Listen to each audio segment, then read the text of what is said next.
Halo teman-teman, ATL Indonesia di mana saja berada. Semoga teman-teman selalu sehat dan dilimpahkan banyak rejeki. Kali ini kita membahas hematologi hemostasis, yaitu pengantar hemostasis. Jadi awal-awal dalam membahas hemostasis. Jadi hemostasis itu pada prinsipnya adalah mekanisme tubuh untuk menghentikan perdarahan secara spontan ya bila terjadi luka pada pembuluh darah agar darah tetap cair serta aliran darah berlangsung lancar. Jadi secara umum hemostasis ini terkait dengan pembekuan darah atau mekanisme pembekuan darah. Nah, dalam hal ini kita lihat dimulai dengan faal hemostasis. Faal hemostasis itu pada prinsipnya menjadi 3 bagian. Pertama di sini untuk organnya atau jaringan yang berpengaruh yaitu pembuluh darah dulu ya, dindingnya.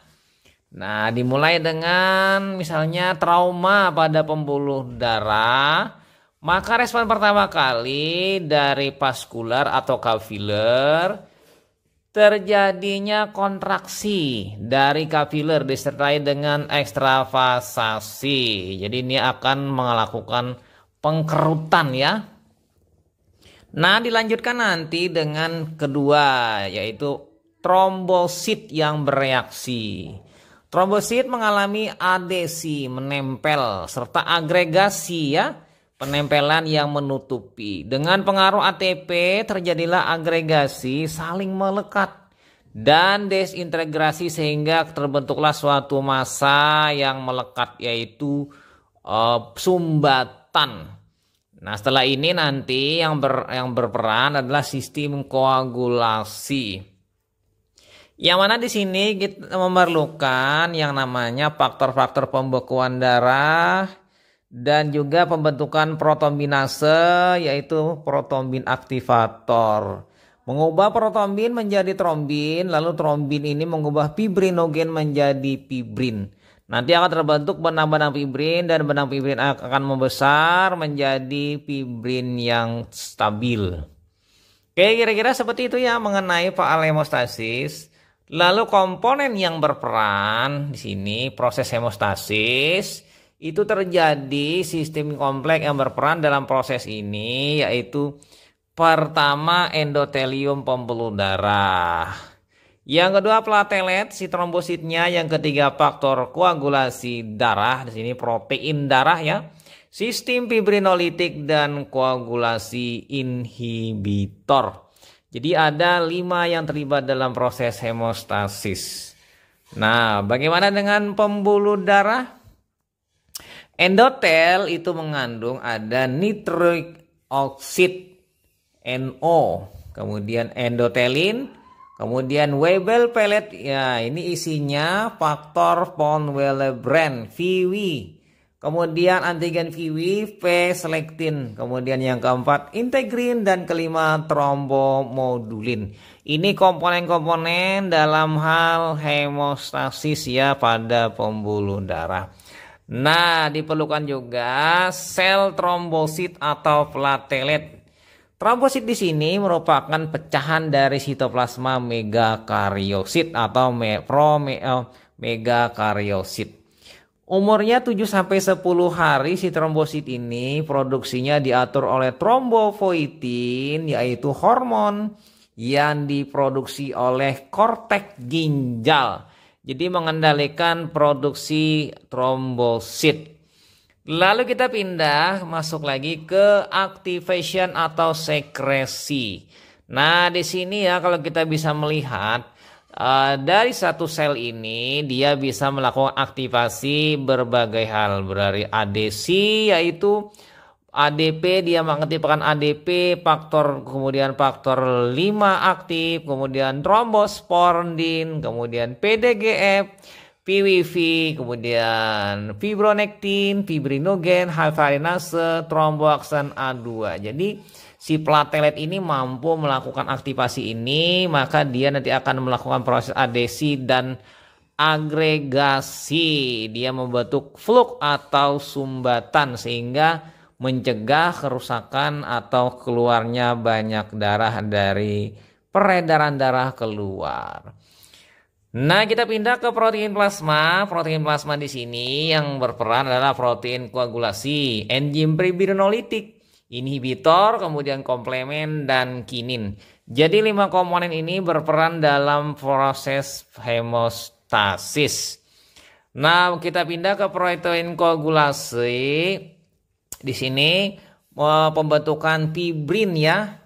Pembentukan faktor 9A, sistem kontak ya 9 aktif. Lalu nanti pembentukan faktor 10A, pembentukan trombin yaitu faktor 2 yang aktif ya dari protombin. Lalu pembentukan fibrin berasal dari fibrinogen faktor 1A ya kan yang aktif. Nah, bagaimana ya teman-teman dengan kasketnya? Ini adalah kasket hemostasis. Ada 3 mekanisme. Yang pertama, intrinsic pathway, ini jalur intrinsik, ini jalur klasik. Jadi dari faktor kontak permukaan mungkin nanti lalu ke faktor 12 aktif, kemudian ke 11A jadi 11 aktif, kemudian 9 menjadi 9 aktif, masuklah nanti di faktor common pathway, jalur bersama di faktor 10 dengan bantuan faktor 8. Sementara jalur ekstrinsik ini adalah jalur alternatif, adalah dengan rusaknya jaringan ya, akan mengaktifkan faktor 7 menjadi 7 aktif. Nah, ini ya, ini berjalan lambat kalau intrinsik cepat.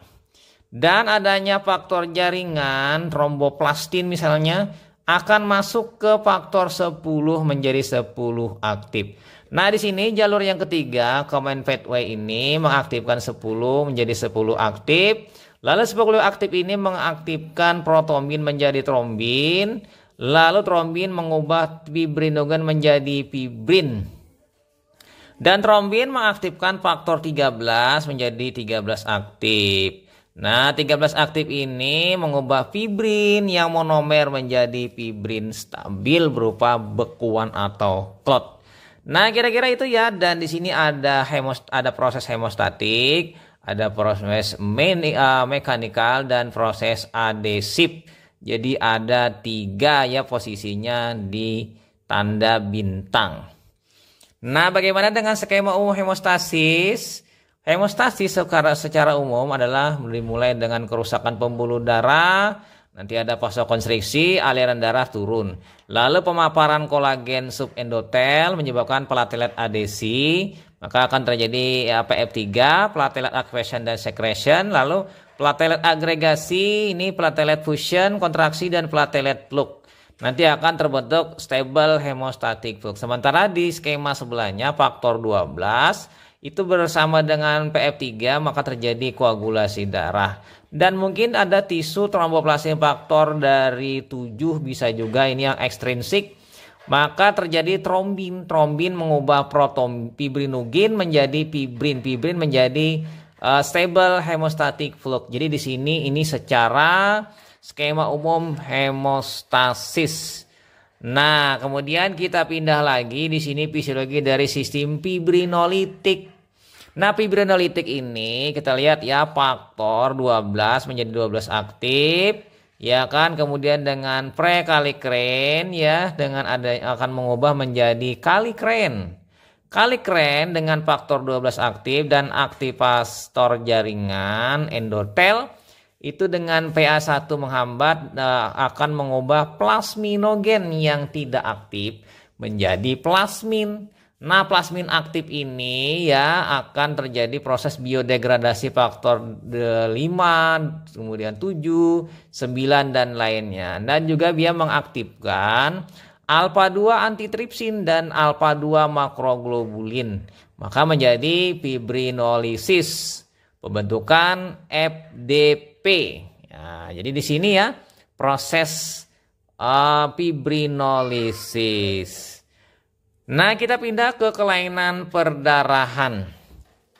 Kelainan perdarahan itu bisa saja terjadi ya kelainan pembuluh darah, gangguan trombosit, baik trombositopenia atau trombositopati, atau kelainan koagulasi. Ini terjadi dan terlihat buktinya pada permukaan kulit ada biru atau bintik-bintik merah ya, peteki atau hemoragik atau purpura. Nah, ini diperlukan pemeriksaan paal hemostasis, yaitu pemeriksaan penyaring, pemeriksaan khusus. Nah, pemeriksaan penyaring ini yang paling banyak diperiksa dan ini lebih mudah diperiksa, dilakukan di laboratorium dengan alat-alat yang lebih sederhana.